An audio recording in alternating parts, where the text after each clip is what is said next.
beautiful, isn't it? And quite deadly, you know. How can we start to compare this exquisite creation with this crude effort of man?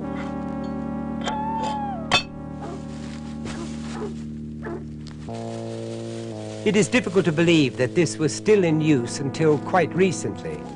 This iron-toothed horror that smashed a man's leg bone to splinters left him crippled for life.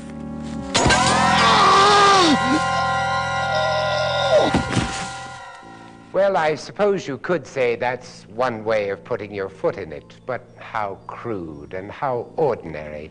A bit of primitive mechanism. And although I admit there is a slight resemblance, it's not really in the same class as this little beauty, an absolute death trap. How could you possibly suspect this of such calculated treachery? Or this, or this. Its sinister and deadly purpose so cunningly disguised. But the truth is that these beautiful, tender plants are masterpieces of deception, and they are hungry. They are all waiting for their next meal of flesh and blood.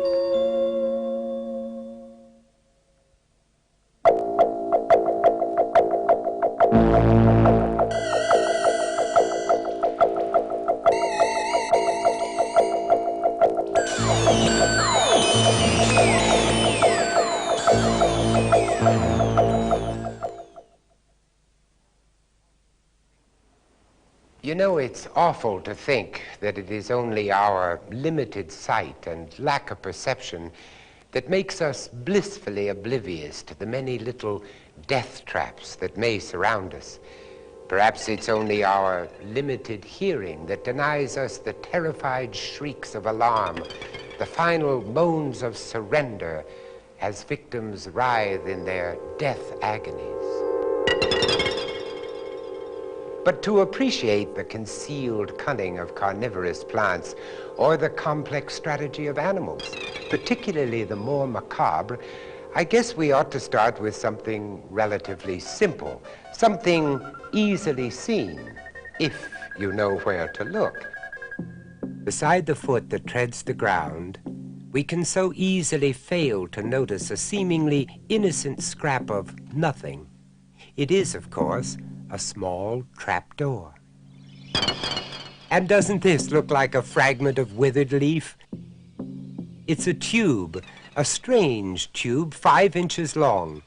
Inside, a predator has sealed itself and lies in wait. Let's join him. The Atopus spider. Above, flies and wood ants go about their everyday business. They seem oblivious of the danger that lurks hungrily below. This surely must be the most reconciled and self-indulgent prisoner in the world, for this spider is most carefully woven and sealed itself in a prison of silk. Of course, not wishing to advertise the fact, though not through modesty, it has camouflaged its cell with bits of vegetation. Suddenly, one ant appears to be in trouble. Seemingly paralyzed, it flattens itself to the ground. It cannot move, for through the delicate wall of the tube beneath, a poison fang has slashed upwards like the blade of a knife. As the poison takes effect, a second fang slits the silky mesh wall.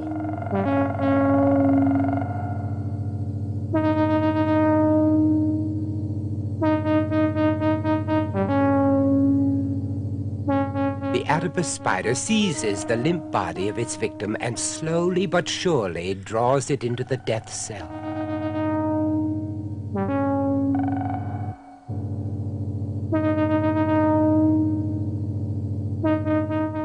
The body inside, the next meal secure, the Atopus wastes no time in celebrations. Like a fisherman with his nets, The damage must be repaired at once. The silky threads and camouflage are conscientiously replaced. It seems important that the trap is always ready, set, and waiting, just in case. A greenbottle, usually searching for meat, rotting flesh on which to lay her eggs, nearly becomes carrion herself.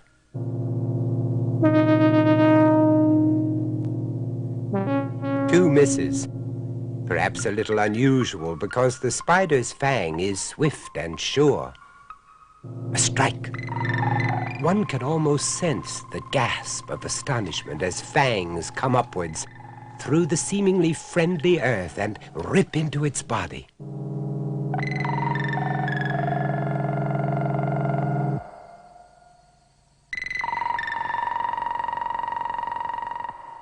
But how is the adipose spider sure it is food and not a potential mate?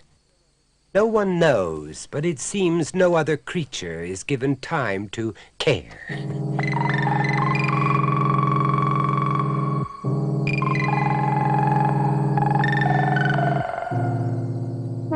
Neat and tidy, the whole operation. How cleverly conceived and executed.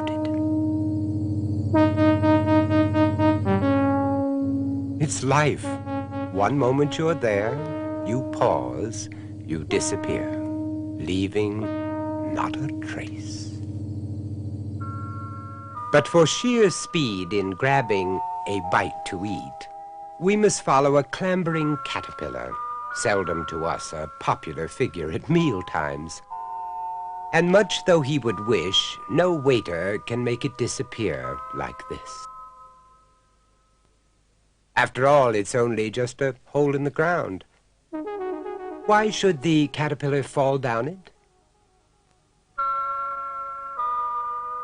The patter of a score of tiny feet brings our magician, the tiger beetle grub, back to disclose his fatal trick. His large head forms the cover for his deadly trap. And so confident of his magic, the grub can almost allow his prey to pass by. Almost.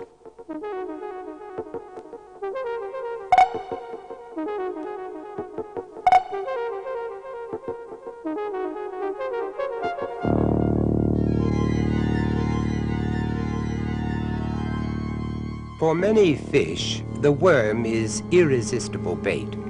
So perhaps it's not difficult to relate a wriggling red worm in the waters of the Everglades of Florida to some kind of trap. Man has, after all, used a worm and a hook for centuries. But when is a worm not a worm? And what if the fisherman is a turtle?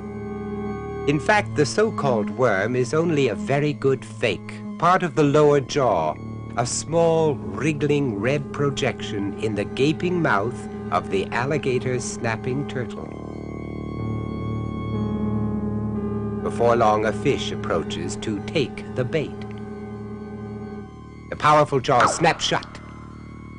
The first delicious mouthful of the meal has been sampled, and there will be others to follow.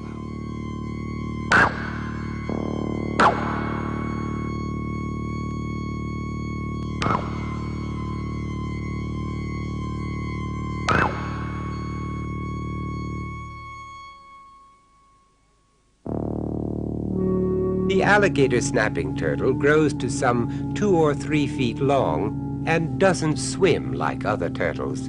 It crawls.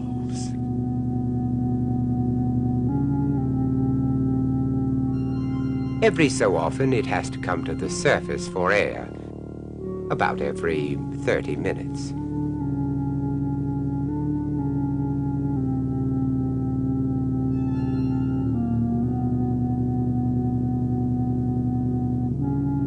It is obviously too slow and ungainly to catch fish easily by chasing them. When it tries, it usually fails. Those vice-like jaws can snap fingers off a hand. The secret of its survival lies in stillness and patience. In the alligator snapping turtle's world, everything comes to him who waits.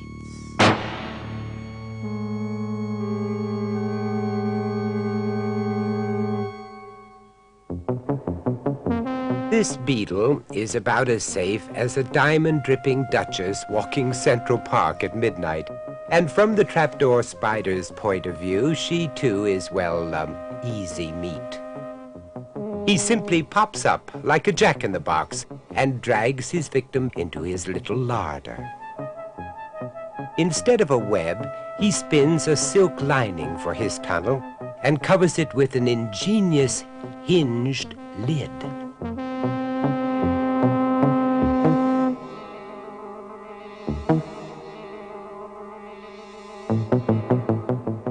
Inside the trap, he quickly deals with his struggling victim, using a venomous bite from his sickle-shaped fangs.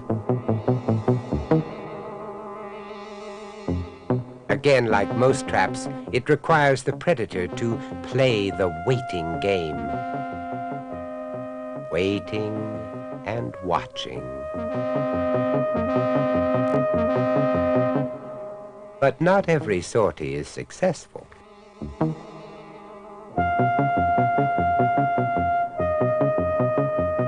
Did the beetle escape, or was he unpalatable and allowed to? And would he be so lucky next time? But these sinister little friends with their ingenious traps are for us only a beginning, not, I hasten to add, as in the case of their unfortunate victims, the end. Insect trapping insect, animal trapping animal, using eyes and mouths is strange enough, but you know, there are things which see without eyes and devour without mouths. Now, there have been times in my life in odd situations when I wished I could have been a fly upon the wall. So no doubt have you, but not, perhaps, right now.